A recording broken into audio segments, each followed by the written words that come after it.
नमस्कार, बहुत बहुत स्वागत है आपका। लगातार हम विभिन्न तरह की खबरों को आप तक पहुंचा रहे हैं। आने वाले 2024 के चुनाव की तैयारियां शुरू हो गई हैं। हर गठबंधन और हर दल अपने अपने हिसाब से अपनी तैयारियां कर रहा है और सबको ये लगता है कि 2024 के चुनाव में उनके हाथ में तीतर और बटेर लगेगा। हालांकि 2019 और 2014 के परिणाम को देखें तो एक तरफा फैसला नज़र आ रहा है और देश की जनता ने भारतीय जनता पार्टी और एनडीए को बहुमत दिया है। 2019 में भी परिस्थितियां बिल्कुल अलग थीं, लेकिन बदली हुई बिहार के लिए थी। बिहार के लिए इसलिए बदली हुई थी कि 2014 में जो दल भारतीय जनता पार्टी के विरुद्ध चुनाव लड़ा था वो अब साथ हो गया था। परिणाम सबके सामने है।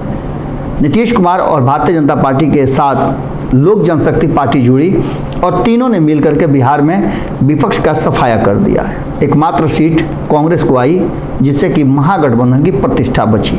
अब इन सारे विषयों पर गहन अध्ययन, चर्चा और आपसी मंत्रणा के बाद तेजस्वी यादव इस बार फिर से अपनी तैयारी शुरू कर चुके हैं और इस बार की तैयारी में 2019 से अलग उनका भी एंगल है, क्योंकि 2019 में आपको याद होगा कि लालू प्रसाद कहीं नज़र नहीं आ रहे थे, न तो पोस्टर, न बैनर और न किसी चीज़ में नज़र आ रहे थे। हालांकि 2020 में फिर से ट्रेंड चेंज हुआ और लालू प्रसाद फ्रेम में आ गए थे।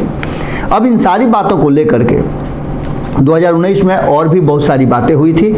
लगता है कि पिता के फोटो और तस्वीर नहीं होने के कारण तेज प्रताप यादव काफ़ी नाराज़ थे और उन्होंने इनके विरुद्ध ही, अपने भाई के विरुद्ध ही उम्मीदवार खड़े कर दिए, यानी राष्ट्रीय जनता दल के विरुद्ध उनका उम्मीदवार खड़ा हो गया था। इसका भी काफ़ी कुछ असर पड़ा। लेकिन तेजस्वी यादव अब 2024 की तैयारी में है और इस बार पलड़ा झुका हुआ है। पलड़ा दूसरी तरफ झुक गया है। जहां एक तरफ 2019 में नीतीश कुमार एनडीए का हिस्सा थे, अब महागठबंधन के हैं। और इतना ही नहीं, नीतीश कुमार देश भर के भाजपा विरोधी दलों को एकजुट करने में लगे हुए हैं। आज भी जब आपको हम खबर बता रहे हैं तो नीतीश कुमार उड़ान भर चुके हैं और वो उड़ीसा गए हैं। उड़ीसा के बाद महाराष्ट्र का भी दौरा होगा और इन दोनों राज्यों की जो बड़ी पार्टियां हैं उनसे बातचीत करेंगे। हालांकि उड़ीसा में उनका नवीन पटनायक से बातचीत होना है और उसके बाद हमने उस खबर को भी आपको विस्तार से बताया था। लेकिन आज जो हम खबर आपके सामने लेकर के आए हैं वो कहीं ना कहीं तेजस्वी यादव के डॉक्टर करुणा सागर, जो पूर्व डीजीपी हैं, उनको अपनी पार्टी में शामिल कराने के बाद खलबली जनता दल यूनाइटेड के भीतर नीतीश कुमार की पार्टी में मच गई है। भगदड़ भी शुरू हो गई है। आपने देखा कि हाल फिलहाल में ही कई लोग पार्टी से बाहर हुए। पहले आरसीपी सिंह हुए, उसके बाद उपेंद्र कुशवाहा हुए, सुहेली मेहता हुई। इसके अलावा लाइन लगा हुआ है, कई लोग आप ही रहे हैं, ऐसा नहीं है। लेकिन ये बड़े नाम जब अलग हो रहे हैं तो कहा यह जा रहा था कि नीतीश कुमार की पार्टी, सुहेली मेहता ने तो सब कुछ खोल करके बता दिया। उन्होंने कहा कि पार्टी के भीतर जबरदस्त गुटबाजी चल रही है, आंतरिक लोकतंत्र बिल्कुल समाप्त हो गया है और महिलाओं के लिए असुरक्षित हो गया है।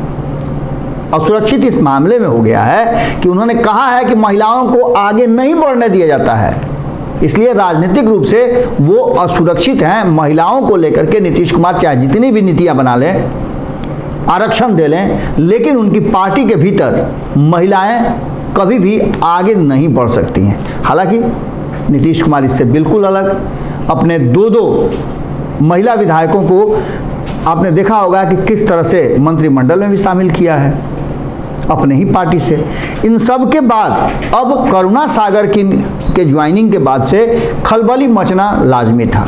खलबली इस तरह से मचा हुआ है कि कहीं ना कहीं ये बातें अब क्लियर होती नजर आ रही हैं। साफ झलक रहा है कि करुणा सागर को जहानाबाद में इंटरेस्ट है। आपको याद होगा कि मैंने कई बार बताया है कि कई IAS IPS अधिकारियों से जब मैं मैदानता में गया था चेकअप कराने के लिए, तो उस दौरान दिल्ली में मुलाकात हुई मेरी।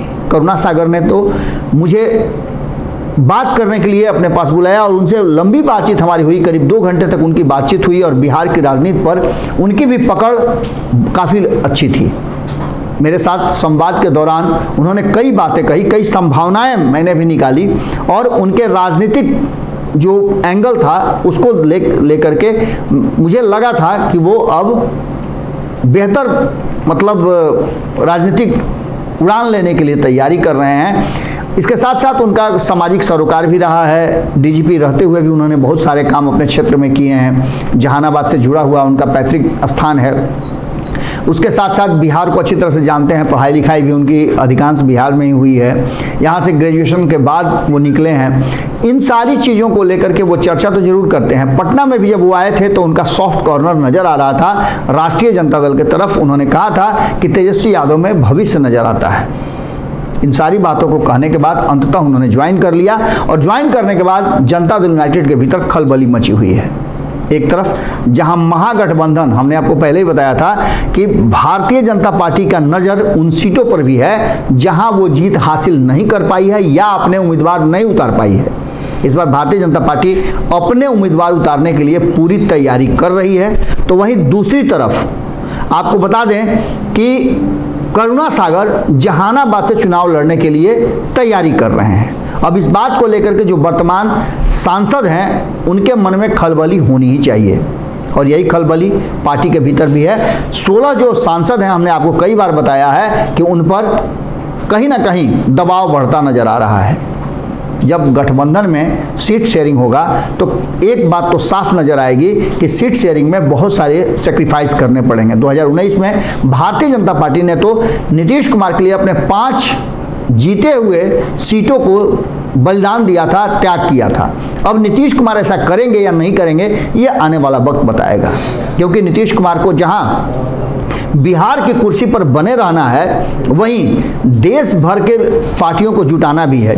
इन सब को लेकर के अगर देखा जाए तो जहानाबाद में अब तक जो रिकॉर्ड रहा है उस रिकॉर्ड में गठबंधन ही जीतता रहा है। और खास करके एनडीए गठबंधन की बात करें तो 2014 में आपको याद होगा कि गठबंधन के ही उम्मीदवार जीते थे। आरएलएसपी से अरुण कुमार की जीत हुई थी। अगर बात करें तो 1998 में सुरेंद्र यादव की यहाँ से जीत हुई थी, लेकिन उनकी लंबी यात्रा नहीं हो पाई थी। 1999 में फिर से चुनाव हो गया था। 2004 में राष्ट्रीय जनता दल ही जीती थी, लेकिन उसके बाद 2009 में गठबंधन में थे नीतीश कुमार और उन्होंने जीत दर्ज की थी। वहाँ से जगदीश शर्मा जनता दल यूनाइटेड के जीते थे। तो 2014 में भी अरुण कुमार जीते थे, जो कि एनडीए गठबंधन के ही हिस्सा थे। भारतीय जनता पार्टी के साथ ही आरएलएसपी का अलायंस था। तो वहीं चंदेश्वर प्रसाद चंद्रवंशी जो 2019 में जीते, उनका भी अलायंस एनडीए में ही था, भारतीय जनता पार्टी के साथ ही था। अब 2024 की तैयारी चल रही है। इसमें नीतीश कुमार चंद्रवंशी को टिकट देंगे या फिर सुरेंद्र यादव और करुणा सागर में से किसी को देंगे। सुरेंद्र यादव की अभी इच्छा पूर्ति नहीं हुई है, उनकी मंशा दिल्ली पहुंचने की है। हालांकि अभी वो बिहार सरकार में मंत्री हैं, लेकिन उससे वो संतुष्ट नहीं है, वो दिल्ली जाना चाहते हैं। उनका भी पूरा दावा है और पिछली बार जो चुनाव हुआ था उसमें बहुत कम वोटों से वो हारे थे।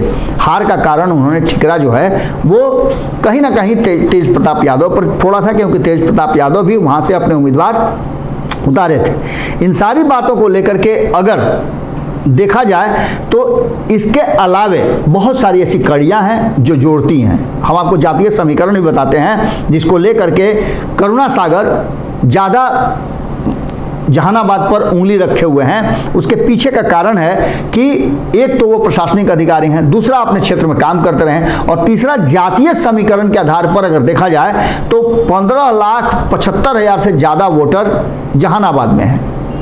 अब इसमें महिला और पुरुष बताने की जरूरत नहीं है, लगभग 1 लाख का अंतर है महिला और पुरुष वोटरों में। लेकिन सबसे बड़ा जो अंतर है वो ये है कि जो वर्तमान सांसद वहाँ के हैं वो अति पिछड़ा समाज से आते हैं और अति पिछड़ा समाज का वहाँ 36% वोट है।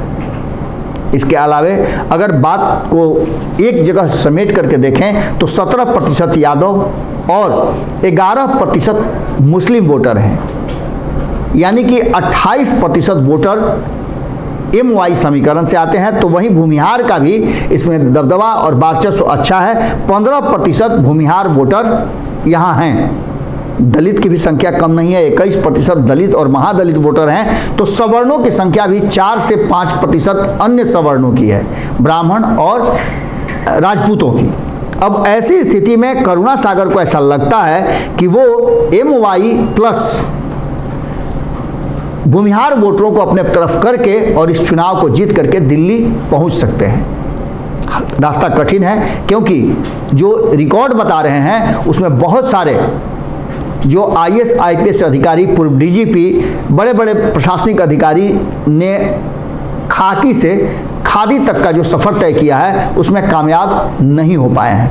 अगर फहरिस्त देखें तो एक लंबी फहरिस्त है। इस फहरिस्त में एक बात साफ नज़र आती है कि कहीं ना कहीं पूर्व DGP DP ओझा, आशीष रंजन सिन्हा, गुप्तेश्वर पांडे, निखिल कुमार, ललित विजय सिंह, ये सारे लोग चुनाव प्रक्रिया में शामिल हो चुके हैं और हार चुके हैं। तो वहीं आपको बता दें, RK सिंह और सुनील कुमार जो वर्तमान में अभी मंत्री हैं, RK सिंह भी NDA से हैं, भारतीय जनता पार्टी में हैं और वो मंत्री हैं, तो लोग सफल भी हुए हैं, लेकिन असफलता का आंकड़ा बहुत ज़्यादा है। ऐसी स्थिति में एक बात तो साफ नज़र आती है कि नीतीश कुमार को कहीं ना कहीं झटका जरूर लगा है करुणा सागर के ज्वाइन करने से, और उनके पार्टी के भीतर खलबली जरूर मची है। लेकिन तेजस्वी यादव को भी अपनी पार्टी मजबूत करनी है और अपना जनाधार बढ़ाना है। A to Z की पार्टी वो अपने आप को कहते हैं। तो ऐसी स्थिति में करुणा सागर का ज्वाइनिंग कहीं ना कहीं भारी पड़ता नजर आ रहा है जदयू पर। जुड़े रहिएगा भारत लाइव के साथ। मैंने गेम समझाने की एक कोशिश की आपको कि अब किस तरह का गेम शुरू हो गया है। अगर आपको लगा कि गेम समझाने में मैं सफल रहा तो निश्चित रूप से आपसे चाहेंगे कि आप अपने कमेंट में विचार जरूर दीजिएगा। बहुत बहुत धन्यवाद, नमस्कार। अगर ये वीडियो पसंद आई और वह बिहार के राजनीति और बिहारियत से सरोकार रखेनी तो सब्सक्राइब बटन दबा के चैनल के सब्सक्राइब कर ली। ओजे एगो घंटी बा, ओकरा बटन दबा देला से कुल सटीक और मारक खबर रुआ मुफ्त में मिल जाई। अगर रुआ पत्रकारिता के हमनी के नया प्रयोग में सहयोग कर चाहतानी तो ज्वाइन बटन दबा दी। पेटीएम नंबर नोट कर ली 9386816700। धन्यवाद।